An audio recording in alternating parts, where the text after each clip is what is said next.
Okay, so this is the new automated tool right here. Let me pop in the prompt and click on generate. I'll be honest, I don't know what to expect here. I'm pretty curious to see what this is gonna pop out. And okay, wow, right. Right. I didn't expect this. I don't know if I should show this to my clients or not. It might change a little bit what I do. So today I'm going to walk you through the latest version of Flowise, which is an open source automation tool that was created specifically to build AI agents. And that's really the key here because platforms like n8n and make.com, they were just sort of general automation platforms and later on added the AI agent component. And that's really when they started to explode and you started to see all of those tutorials on YouTube. But Flowise was built specifically from the ground up to be able to create AI agents and not just as a general automation tool. So I'm going to walk you through the platform a little bit, just show you some examples and what's possible, which might surprise you a little bit if you're used to n8n or make.com. Okay, so they had this new V2 version of how you create agent flow, but let's just start with a new flow and just looking at a few tools here. So this up here is the new option to automatically create a new agent. Now, from having tested it a little bit now and given it a few different prompts and see what it can do, it's a really great way to have an initial draft of the AI agents that you had in mind. It's not going to get you all the way there, but it's going to do like 80% of the job, and then you just go in and tweak it a little bit to actually get what you wanted. But it's a really good tool if you don't want to start from scratch, and it's going to save you a lot of time. And it does look really cool, but don't expect it to do the whole thing out of the box. There's going to be a few options that you can select. So obviously the actual chat model, I'm just going to go with ChatGPT, but really it integrates with all of the big LLM that you may want. And you can really get gradual here, adjusting the temperature, a bunch of other variables that, again, I don't see in many other platforms like n8n, for example. So here, if I compare it to n8n, when you choose the chat model, you do have a few options for properties, but it just felt a lot more intuitive to have those like this in Flowise. Maybe that's just me, but I felt like it was just a bit easier here to do, and there was generally just more options. Now, most of the time, you may not even care about those options, but it didn't feel too overwhelming, and I thought it was pretty cool. And so visually, it's really close to n8n or make.com. We do have tools that, again, feel more like it was built for AI agents. So starting with the actual AI agent tool. So let me just show you what it looks like inside. Sort of similar to n8n, where you have the sort of different things that you can hook up to it. Obviously, a model, memory, a tool. That's pretty similar in Flowise. And then you have, your other options, the memory, a bunch of things that you can have here, depending on what kind of memory you need and how to retrieve the information. Something else that I thought was really cool is just the way that you create a system prompt. So you have sort of the same role options as you would find in other platforms, but you also have the option to have AI help you engineer the prompt directly into the platform. So if you go here, you can sort of describe with natural language what you want the end result to be and what the prompt should sort of look like, and you'll have AI sort of do it for you. Whereas when you're in an 8 to 10, you kind of have to either make your own prompt, or usually what I do is just to have a separate tab with ChatGPT open, create the prompt there, copy and paste it into n8n. That's just a lot more sort of steps that I would wish. And I really appreciate this tool that Flowise has to directly do this in the platform without having to manage different tabs. Something else that I found really helpful is just the way that Flowise helps you sort of manage your document stores. So that's, if you're going to use RAG systems, then you can have different database and sort of those knowledge banks. And Flowise allows you to create this in the first place and then reuse them on different projects. So if you go to sort of the main dashboard here, and in the sidebar, you can have your document stores, and that's going to be a way for you to create those document stores, and then reuse them in different workflows. That's something that, to my knowledge, n8n doesn't have. The one thing that it does have in common with n8n is this variable tab, which again is a place for you to sort of have those variables that you use in different workflows. Again, very handy, very useful. That's also available in Flowise. And so if I come back here into the agents that I had, you will see sort of all of the tools that you could expect to have inside of this. Again, very similar to n8n in that regard. And you also have different native MCP.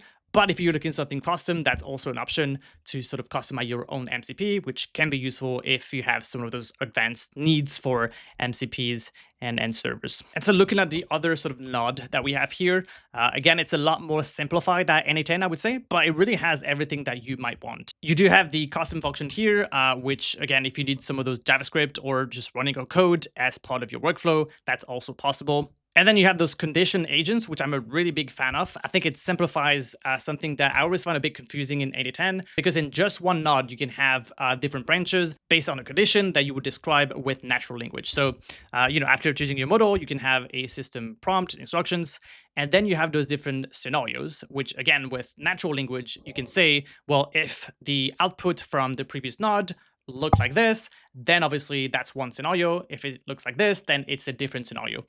To give an example, in n8n, what you would need to do is that you would need to have a first node with your LLM, and then have a second node that would be this, if node.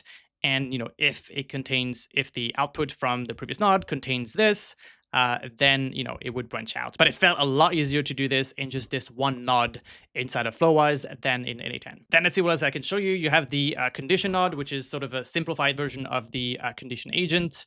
You can execute other flows just like you would in n8n or other platforms. You can execute other flows from this one workflow and just sort of trigger something else. You can have your standard HTTP request, human in loop, loop retrieve, and then have this sort of separate standalone tool, which I thought was pretty useful. The only way sort of to have tools in n8n is to have an agent, so actually not this node, but more like something like this, and then you have access to all of the tools. But in Flowise, you can have this as sort of a standalone node, which I thought could be useful in some specific scenarios where you don't necessarily need to use an AI agent, but you just want to use some of the tools related to it. So I thought that was pretty cool. Again, you will find pretty much all of the same kind of tools that you need inside of Flowise. And that's pretty much the rundown. The rest is pretty similar. You could have your checking, validate the workflow, the option to chat with the model. That's usually when this is chat input as the start of the workflow. And obviously you'll be able to see the logs and the history of your different runs. And then all you have to do is just to connect those different workflows. I like that they have sort of different colors. It makes it a bit more appealing than this sort of monotone n8n workflows, but that's just a very subjective take. And then just connect them to work together. Easy peasy. That's pretty much the gist of it. Visually, in terms of like sort of the different nodes, it looks pretty similar to n8n. All right, so enough with the basics. Let me show you a specific agent and the difference between the Flowise version and the n8n version. And I decided to build a pretty basic RAG agent. So this assumes that you already have a vectorial database. Obviously, you need maybe a different workflows to create that vectorial database in the first place. But we're gonna have a few different nodes here. The first one is going to be to check whether the query is valid, and we're going to use one of those condition agents that we talked about before.